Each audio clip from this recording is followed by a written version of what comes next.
तुगलकाबाद किला दिल्ली में एक खंडर किला है जिसे तुगलक वंश के संस्थापक गियासुद्दीन तुगलक ने बनवाया था। तुगलकाबाद किला ओखला औद्योगिक क्षेत्र के पास स्थित है, जो इस्लामी वास्तुकला से सबसे खूबसूरत नमूनों में से एक है। मेरा नाम है राहुल और आप देख रहे हैं आर के कुमार ब्लॉग्स।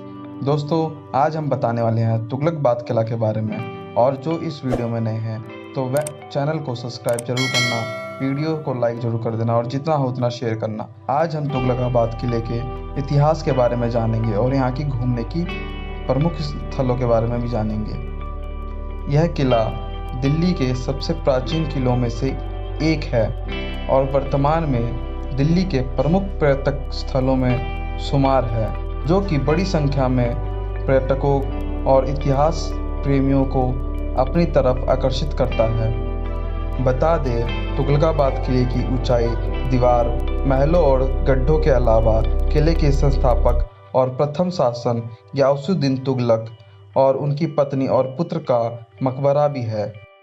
तुगलकाबाद का किला तुगलक वंश की 8वीं और गंभीर शैली को दर्शाता है, जिन्होंने लगभग 100 साल तक दिल्ली में शासन करा था। यदि आप दिल्ली में घूमने के लिए प्राचीन और ऐतिहासिक जगह की तलाश में हैं, तो आपको तुगलकाबाद किला की यात्रा अवश्य करनी चाहिए। तो आइए इस वीडियो में के माध्यम से हम तुगलकाबाद किला के इतिहास और घूमने की पूरी जानकारी जानते हैं। बता दें कि तुगलकाबाद किले की ऐतिहासिक दिल्ली के अन्य वास्तुशिल्प चमत्कारों जितना समस्त विविध और जटिल है। 1320 ईस्वी में शासन करने वाले तुगलक वंश के पहले राजा गियासुद्दीन तुगलक ने किले का निर्माण के लिए तुगलकाबाद की पथरीली जगह को चुना, ताकि इसे मंगोलों जैसे आक्रमणकारियों से आसानी से बचाया जा सके। तुगलकाबाद की स्थापना गियासुद्दीन तुगलक ने की थी और 1321 से 1325 के मध्य 4 वर्ष में भीतर तुगलकाबाद के किले का निर्माण किया गया था, जैसे निर्माण के 15 वर्ष बाद ही छोड़ दिया गया था। दिल्ली के प्राचीन किलों में से एक तुगलकाबाद का किला 2 मंजिला है। यह पूरा किला ग्रेनाइट से बना है, जो लगभग 6 किलोमीटर की परिधि पर स्थित है। तुगलकाबाद किले में ऊंची दीवारों, महलों और गड्ढों के अलावा किले के संस्थापक और प्रथम शासक गियासुद्दीन तुगलक और उनकी पत्नी और पुत्र का मकबरा भी बनाया गया है। किले के शाही निवास और सार्वजनिक हॉल के साथ तुगलकाबाद किले का दक्षिणी हिस्सा अभी भी खड़ा है और बाकी हिस्सा अब खंडर में परिवर्तित हो गया है। बता दें कि तुगलकाबाद किले को बनाने में 4 साल लगे, लेकिन यह कभी भी पूरी तरह से आबाद नहीं हुआ और 15 साल बाद इस किले को छोड़ दिया गया। तुगलकाबाद किले से जुड़े एक और रोमांचक तथ्य यहाँ है कि कहा जाता है कि एक सूफी संत निजामुद्दीन औलिया ने तुगलकाबाद को श्राप दिया था कि वह उस किले का निर्माण कभी पूरा नहीं कर पाएंगे, जो आज भी अधूरा माना जाता है। माना जाता है कि किले निजामुद्दीन औलिया ने तुगलकाबाद किले को श्राप क्यों दिया था।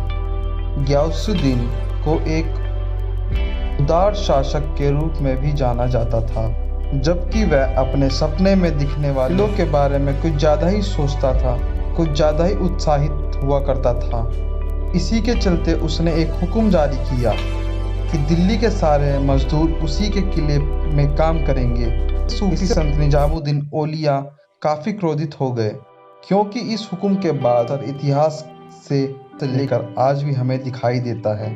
कहा जाता है कि इसके बाद जब सल्तनत का पतन हुआ, तब गुर्जर ने ही इस किले पर कब्जा किया था और आज भी तुगलकाबाद गांव किले में ही बसा हुआ है। तुगलकाबाद को 3 भागों में विभाजित किया गया है। बाबर के साथ बनाए गए गढ़ का सर्वोच्च पाइड डिजाइन मॉडल है। विशाल शहरी इलाके निर्माण घरों के साथ इसके द्वार के बीच एक आयताकार ग्रिड के साथ किया गया है, जबकि तीसरे भाग में महल क्षेत्र में शाही लोग रहते थे। टावर के नीचे का ये भाग को मिलता है। वर्तमान में शहर का ज़्यादातर भाग घनी कांटेदार वनस्पतियों की वजह से दुर्लभ है। शहर के झीलों के आसपास वर्तमान में काफ़ी आधुनिक लोग रहते हैं। तुगलकाबाद के दक्षिण में विशाल कृत्रिम पानी जलाशय है, जहां पक्की सड़क पर गियासुद्दीन तुगलक की कब्र भी बनी हुई है। मंदिर के दक्षिण चौक से जुड़ी हुई सड़क आज भी हमें देखने मिलती है। किले के दक्षिण पूर्वी भाग में हमें अलीबाद के किले देखने को मिलते हैं, जिसका निर्माण गियासुद्दीन की मृत्यु के उनके अधिकारी मोहम्मद तुगलक सन 1325 से 51 में करवाया था। तुगलकाबाद किले के भीतर हमें बहुत सी छोटे छोटे और महत्वपूर्ण ऐतिहासिक धरोहर दिखाई देते हैं। तुगलकाबाद शहर की स्थापना गियासुद्दीन तुगलक ने की थी। तुगलकाबाद का किला दिल्ली के 7 शहरों में से तीसरा शहर है। इसके अवशेष प्रसिद्ध कुतुब मीनार से 8 किलोमीटर पूर्व में स्थित है। इसके पास ही गियासुद्दीन तुगलक का मकबरा है, जो लाल बलुआ पत्थर का बना है। माना जाता है कि किले में प्रवेश द्वार का भव्य सीढ़ियों का निर्माण हाथियों के लिए किया गया था, जिससे हाथियां शाही महल में प्रवेश कर सकती। आपकी जानकारी के लिए बता दें, किला एक बड़े क्षेत्र को कवर करता है, इसलिए यहाँ चोर और घुसपैठियों के मामले की खबरें मिलती रहती हैं। इसलिए अपनी यात्रा में चोरों और बदमाशों से सावधान रहें। अपने महंगे सामान, विशेष रूप से फ़ोन और कैमरे पर नज़र रखें। बता दें, तुगलकाबाद किले की यात्रा में बंदरों से सामना हो सकता है, इसलिए अपने आप को और फ्रूट को बंदरों से बचाएं और अपने सेफ्टी के लिए एक छड़ी भी लेकर जाएं। यदि आप गर्मियों के आसपास तुगलकाबाद किले की यात्रा करने वाले हैं तो टोपी, सनग्लास पहने और पर्याप्त मात्रा में पानी साथ लेकर जाएं।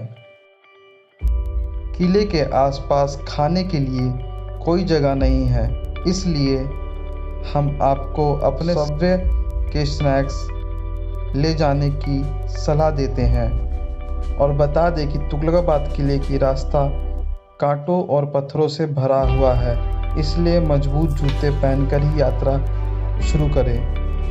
बता दें कि तुगलकाबाद किला पर्यटकों के घूमने के लिए प्रतिदिन सुबह 7 बजे से शाम 5 बजे तक खुला रहता है। इस दौरान आप किसी भी समय यात्रा कर सकते हैं। इसके अलावा आपकी जानकारी के लिए बता दें, तुगलकाबाद किला की पूर्व और विस्तर यात्रा के लिए 2 से 3 घंटे का समय अवश्य निकालें। तुगलकाबाद किले की एंट्री फीस भारतीय पर्यटकों के लिए 20 रुपये प्रति व्यक्ति, विदेशी पर्यटकों के लिए 200 रुपये, जबकि 15 साल से कम के बच्चों के लिए कोई एंट्री फीस नहीं है। दोस्तों, अगर ये वीडियो आपको अच्छी लगी तो वीडियो को लाइक ज़रूर कर देना, चैनल को सब्सक्राइब जरूर कर देना और जितना हो उतना शेयर करना। मिलते हैं आपको अगले वीडियो में।